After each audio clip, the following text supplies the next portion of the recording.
Beverly D winner Dank, who herself is sister to Eagle, Mountain and Sulk. So I'd imagine they're looking for Curra black type here, but on official figures she has plenty to find, even though William Haggis won this race in 2020 with Thanks. Let's check out number 6 if we drop back and find Vain Gloria, who's chasing a hat-trick here this afternoon, supplemented for this at a cost of €6,750 earlier on last week, and has got a couple of Group 2 entries further down the line. Can she take this en route, Jane, do you think? I'm taking it completely on trust that she can. Her 2 runs have been against inferior opposition, winning her maiden at Killarney and a conditions event at Cork.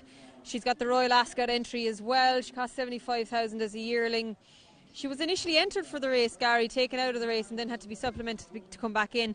But she has great condition on her. She's a little bit on her toes, getting a little bit warm, but these connections are formidable and underestimate them at your peril.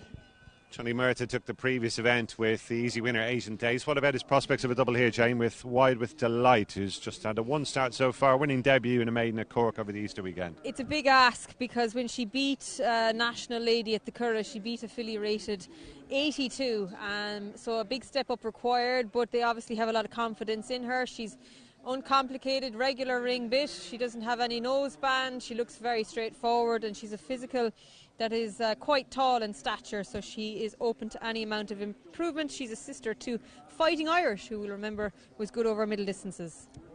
Number 1 is Magical Sunset, one of 2 in this for Ammo Racing, and Adrian Murray has a trio of Group 2 entries further down the line. Should strip fitter for the seasonal debut here on the opening day, Jane. Yeah, she's a more compact filly, now 4-year-old. She's a 4-time winner. She won the Oak Tree over 7 furlongs at Goodwood. She's been with 3 trainers now, Dominic French-Davis, Richard Hannon and now Adrian Murray. Her run in the Park Express was okay, but she'd need to step up from that again.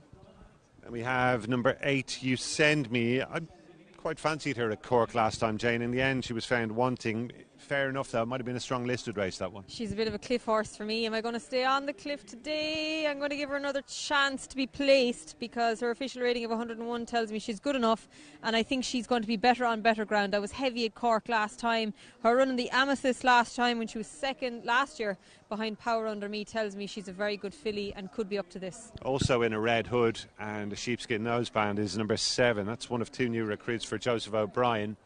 We're just back to the left there. We'll find Valpolicella for you, the red hood, the second of those 2, who was, last time we saw her down the field in a Group 2 in Italy, has a Group 2 entry later on, rated 101. I guess not the easiest to get a handle on. Yeah, this is form that is difficult to quantify, Gary, if ever. She's wearing a black fluffy noseband with a Happy Mouth rubber bit. She's obviously a little bit light-mouthed, a little bit difficult to ride.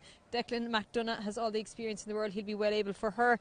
Henk Grew won 3 races with her. She's got an official rating of 101. She's size and scope and length from ear to tail. First run for Joseph O'Brien is definitely a watching brief from me. The stable's other runner just passing us now, number 3, Gregorina, another one who's new to the yard this season. Fabrice Chappé is a 3-time winner in her native France, and she, I think, has got a pretty poly entry as well as a couple of Group 2 engagements further down the line. Interesting new recruit. Definitely changed hands from Fabrice Chappé for €210,000 back in December. She won a listed race at Deauville. She was second in the Prix Concy there as well. She hasn't run since November, but she does look fit here. Dylan Brown McMonigal on board, and she is interestingly by De Treville. If you're not familiar with him, you will know that he is a brother to Too Darn Hot out of that wonder mare, Daremy. So the last few leaving the parade ring. We didn't get a chance to have a look at Blue Drum, but we'll try and pick up Jessie Harrington's unbeaten filly on the way to post.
So the gathering down at the start for this Coolmore Stud Little Big Bear Irish Bear Fantasy Stakes 6-4 the field with Jumbly. Warm enough favourite here to step up on her seasonal debut second to Yosemite Valley. And last few just arriving down at the start. Gregorina, one of Joseph O'Brien's new recruits, one of those. Jane, we didn't get a chance to talk about Blue Drum in the preliminaries, but she's a bit of a dark horse in this. She has just the one run on her CV so far. It was a win in a maiden at Naas last September. Yes, and subsequently her trainer has given her a Coronation Stakes entry at Ascot, and she must be very highly regarded for the same connections who won this with No Speak Alexander in 2021. The filly that she beat at Naas, Keeper's Heart, has subsequently won at Dundalk. She looks very fit in the ring, and with only 2 3-year-olds contesting this race, she's definitely the one that has probably got the most excitement about her. She is currently 9-1, so relatively easy to back here. She takes on her elders along with Wide with Delight, both of them winners of their sole starts to date. And there's another look in the foreground at Gregorina, who makes her debut for Joseph O'Brien today. Once again, we're a bit behind schedule here. for this one.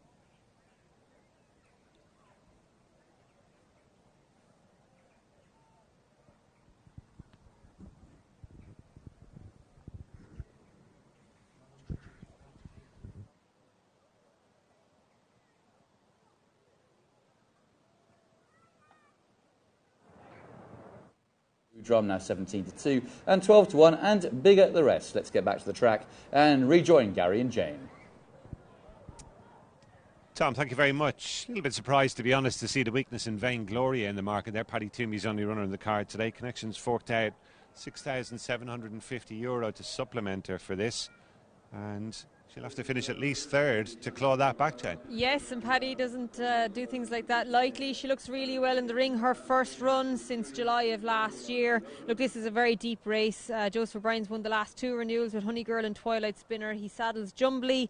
He also saddles Val Porticella and Gregorina, two of them making their stable debut. I think that filly can run a very big race on better ground, having I think got a little bit bogged down on heavy ground at Cork last time. That's You Send Me. Her rating of 101 tells us she should be well up to this assignment. There is the only overseas raider of the card. That is Doom in the colours of James Wigan, out of that brilliant dual group one winning mare Dank by Dubawi. There's only a couple left to load. Magical Sunset for Team Ammo as well. But Blue Drum, don't forget her. Coronation Stakes entry, 2 3-year-olds in the race. Can they make their presence felt? Lined up, that off, over 7 furlongs, jinking off to the left, leaving stalls was the 9 filly Blue Drum, but corrected back in to join the others in this, the Coolmore Stud Little Big Bear Irish EBF Athazi Stakes. It's a Group 3, and in the all purple it is Purple Love, just shading it from You Send Me. In between them is Doom, the English runner over from the William Haggis yard, improving his Magical Sunset to head them off. Close up is Vain Gloria and then Jumbly in mid-division, Blue Drum next, followed by Wide with the Light and then Valpolicella in the dark-coloured noseband. The back marker is Gregorina. Magical Sunset forges on in front from stable companion Purple Love. Over on the far side is You Send Me, tracked by Vain Gloria. Unbeaten in 2 and 3, and then Doom, and they're tracked by Jumbly. Nudged along next is Blue Drum, when the back 3 Wide with the Light, Valpolicella and Gregorina. Less than 3 furlongs to go in the Coolmore Stud Little Big Bear EBF Athazi Stakes Group 3. Just leading the way is Magical Sunset from You Send Me. Dropping back is Purple Love. Vain Gloria on the stand side, followed by Doom. Right in behind them is Jumbly in the black and white. Improving on this side is Wide with the Light and then Gregorina. You Send Me has come to take. Magical Sunset after them is Doom, then Jumbly, who's running on in between fillies. And Wide with the Light, Vain Gloria has dropped out tamely. Staying on behind the leaders is Gregorina, but it's You Send Me and Joey Sheridan by 3 parts of a length. Flashing home, Gregorina on the line. It's got to the judge, the Athazi. In third place is Doom, followed in then by Magical Sunset. Wait for the judge. It got tight in the end. Well, what drama. Joseph O'Brien ran 3. Jumbly was the short price favourite. She was well beaten though, and it looks as though Gregorina has nailed You Send Me on the line after the latter looked all over the winner. And Dylan Brown McMonagle, you can see him there. He's got a plaster or a bit of a bandage on his nose. He had a bloodied nose earlier on after a fall from the 2-year-old in the first. He's dusted himself down and ridden a winner here in a kid glove ride as well, Jane. Look at him just creeping through the red sleeves there, plotting a route through. Does he even go for the whip at all? We'll have to watch it back, because I was watching You Send Me and thinking, well done Joey Sheridan, you've got the job done. But I think this filly isn't terribly straightforward. Her head is a little bit high, and I think you're right. A kid glove ride, dropped on the line. Take a bow, Dylan Brown McMonagle. That is precision timing. Ultra confident. Obviously that was the instruction. Came through Vain Gloria and Magical Sunset. Got the gap just in time to go about the business of catching You Send Me. And despite obviously having her quirks, she's ran genuine and hit the line hard. Congratulations to Connections, Sights on Gold and ES Racing. You've forked out 210,000 and you've already got a good chunk of that back. That was beautiful to watch for anyone who's with Gregorina. Last of all, as we join them here